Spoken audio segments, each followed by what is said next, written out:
Fundación Edelvives patrocina este espacio cultural. Si los reyes no saben qué regalar en Navidad, la fe, la ética y los valores de los superhéroes puede ser el regalo ideal para dar la batalla cultural con una sonrisa.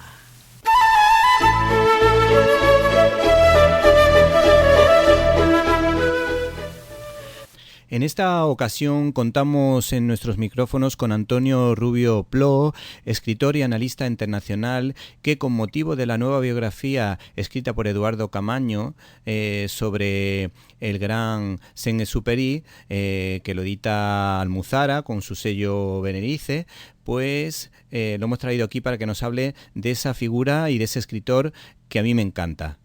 Buenas tardes. Buenas tardes, Víctor. Pues sí, es una biografía que realmente recomiendo a nuestros oyentes, porque aparte de ser voluminosa, son 600 páginas, contiene nuestras fotografías e incluso, como curiosidad, contiene los distintos diseños de todos los aparatos en los que voló Saint-Exupéry. Es un detalle que da idea de la minuciosidad con la que ha sido elaborada esta biografía. Bueno, Saint-Exupéry quedó muy marcado por su infancia. ¿Qué nos puede decir de ella y de su especial relación con su madre? Y también me gustaría que nos aclarase, porque hay biografías bastante contrarias, sobre el tema de la fe de Saint-Exupéry. Bueno, hay que tener en cuenta, Saint-Exupéry pertenecía a una familia aristocrática, secular, habría que decir, desde la Edad Media poco menos, que tenía su origen en Lyon. Y en un castillo que era propiedad de la familia transcurrieron años de su infancia, años de juegos con sus hermanos, años de fantasía, años en los que él se interesaba por lecturas, juegos, pero también incluso hacía cosas técnicas bastante bien. Se le dan ambas cosas, por así decirlo, de ciencias y letras, ¿no? Su padre murió cuando él tenía 4 años nada más. Después sucedió que a los 15 aproximadamente, había estudiado en la Primera Guerra Mundial porque él nació en 1900, murió también inesperadamente un hermano suyo, y en esas circunstancias pues su madre fue un referente para él. De hecho, su madre le sobrevivió y mantuvo su memoria. Respecto a lo que me dice sobre la fe de Saint-Exupéry, hay quien la atribuye sobre todo a la muerte de su hermano, ¿no? Esa muerte inesperada, para la que no hay respuesta, y que hace que se vaya enfriando su fe. De tal manera que toda su vida, de alguna forma, será un nostálgico de la fe, pero no acaba de tenerla, porque sus lecturas son muy diversas. De hecho, su última obra póstuma, Ciudadela, tiene mezcla de autores espirituales como los ejercicios de San Ignacio, pero también tiene influencia de Nietzsche, ¿eh? O sea, él lucha por tener fe y en algún momento ya incluso decir que le gustaría retirarse a un monasterio, pero eso no acaba de concretarse. Los comienzos de Saint-Exupéry en el mundo de la aviación fueron difíciles allá por la década de 1920. Bueno, hay que decir que yo me he leído algunas de sus novelas de aviación y son todas muy chulas. La que más me gusta es Vuelo Nocturno, y ahí descubrimos que en esa época todavía no existía el horizonte artificial que creó Carlos de Haya, un piloto español. Bueno, ¿qué nos puede decir al respecto de esos inicios? Sí, él empezó, hizo un vuelo con 12 o 13 años, a escondidas, por así decirlo, cuando unos pilotos americanos viajaron a por ahí cerca de Lyon, hicieron una exhibición y él logró subirse ahí, ¿no? Sin que se enterara nadie, ¿no? Más que los pilotos, por supuesto. Pero después de acabar la Primera Guerra Mundial, a la que él no estaba en edad de combatir todavía, pues tenía que hacer el servicio militar. Y entonces decidió hacerlo en el arma naciente de la aviación. Lo que pasa es que aprovechó esa circunstancia para tomar clases como piloto civil. Y a partir de ahí empezó su aventura de llevar el correo a lugares de España, de Marruecos, tanto francés como español, del Sáhara, entonces español, y todas estas cosas pues le influyeron mucho, ¿no? Su afán de aventura, y realmente Saint-Exupéry es uno de los grandes de la aviación, uno de los pioneros de la aviación del periodo de guerras, comparable a otros grandes aviadores de distintas nacionalidades. Uno de los escenarios de la vida de Saint-Exupéry fue el desierto del Sáhara e influyó además en su obra. ¿Nos lo puedes comentar? Sí, evidentemente en el Principito aparece el desierto, ¿no? Que es donde está este personaje. Pero eso viene de la propia referencia de Saint-Exupéry. Conoció otros escenarios, conoció los Andes, conoció la Patagonia, en fin, América del Sur también tiene un papel destacado en su obra, ¿no?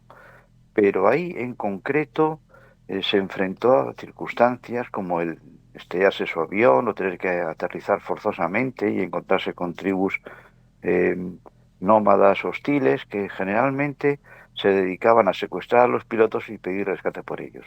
Saint-Exupéry aprovechó estas circunstancias para aprender un poco de árabe y tratar de hacer de mediador y consiguió algunos rescates, ¿no? Y ser respetado por esas tribus del desierto. Bueno, se han hecho varias versiones cinematográficas del Principito. Hay una de dibujo animado de Mark Osborne, recordado por Kung Fu Panda, que está bien, pero le falta algo porque las adaptaciones del Principito son bastante complicadas, dadas las características fantásticas de parte de la historia. Y luego está la versión de Stanley Donen, que tiene momentos brillantes. Sobre todo a mí me gusta mucho la relación entre el niño y el zorro, porque da la impresión de que el niño es como Dios, que nos mira a nosotros con cierta inocencia y cariño, y nosotros somos como el zorro, que a veces pues hacemos trastadas y ese niño pues nos tiene que dar un poquito, llamar un poquito al orden. ¿Cómo surgió la idea del Principito y cuál es la clave de su éxito? Porque tiene momentos preciosos y frases como, por ejemplo, lo esencial es invisible a los ojos, que podría hacer referencia a Dios, pero también podría hacer referencia a cosas importantes de la vida que no nos damos cuenta y que hay que estar pendientes también, como los pequeños detalles ante las personas o los seres queridos. Sí, en ese sentido, la obra de Saint-Exupéry está llena de referencias que valen para todos, creyentes o no creyentes. ¿M? Bueno, pues surgió el Principito cuando estaba Saint-Exupéry en los Estados Unidos, donde la Primera Guerra Mundial había acabado de la Francia ocupada por los alemanes, y en Estados Unidos empezaba a ser conocido. Uno de sus novelas anteriores, Vuelo Nocturno, fue adaptado por Hollywood en 1933. Tuvo un cierto éxito. Era un autor conocido, se había traducido al inglés, aunque él no sabía mucho inglés, por cierto. Pero un día, comiendo con los editores americanos en Nueva York, la esposa de uno de ellos le sugirió que escribiera un cuento infantil. Y a partir de ahí, dándole vueltas, surgió la idea del Principito. La obra es una gran obra, quizás mm, la más importante, no lo sé, si literariamente no lo sé, pero sí en difusión de idiomas y versiones, pues casi tanto como el Quijote, ¿no? Por poner un ejemplo comparable a España, que ha surgido, pues yo creo que son 150 idiomas, he leído que se han traducido al Principito, ¿no? Y es una historia muy conocida y una historia que, pues como tú decías, el cine no ha acabado de reflejar del todo, no es difícil transponer, y bien que hay versiones y musicales más recientes, pero el Principito hay que leerlo y hay que saborearlo para gustarlo. Sí, lo que a mí también me llama la atención que Superi no ha escrito mucha obra, no escribe mucha obra, pero muchas de ellas fueron premiadas en Francia.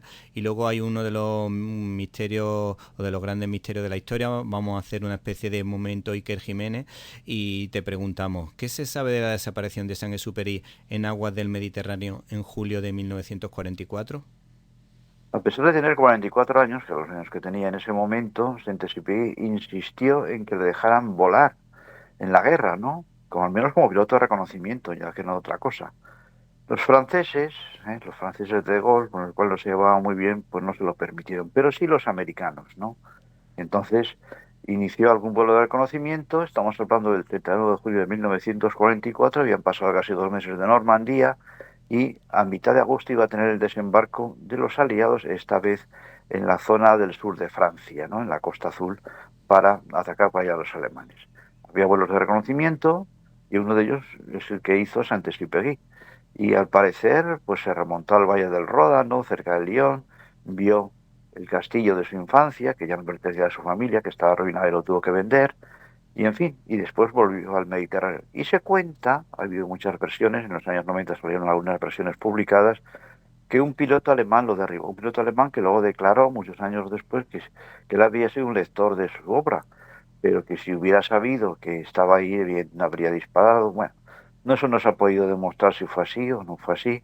Lo cierto es que se encontró, creo recordar, un reloj o una pulsera en el año 98 en el Mediterráneo que podría haber pertenecido a Saint-Exupéry. Por lo demás, no hay restos ni del avión ni de nada, ¿no? Es un misterio, ¿eh? Lo que sucedió con él, pero desde luego entró en la leyenda plenamente. Bueno, pues Antoine de si, Saint-Exupéry. bueno, pues si nuestros oyentes quieren escuchar algo sobre esta historia, pues ya saben que pueden acercarse a ese libro de Eduardo Camaño, que es una biografía de Saint-Exupéry. Sí, es un libro, digo, muy recomendable y que desde luego puede ser incluso un buen regalo, ¿no? Un buen regalo porque nos enseña muchas cosas, aparte de ser un libro de aventuras, porque es una vida de aventuras, una vida de aventuras heroica y muchas más cosas. Bueno, pues muchísimas gracias. Hasta la próxima. Gracias a ti, Víctor. Un abrazo.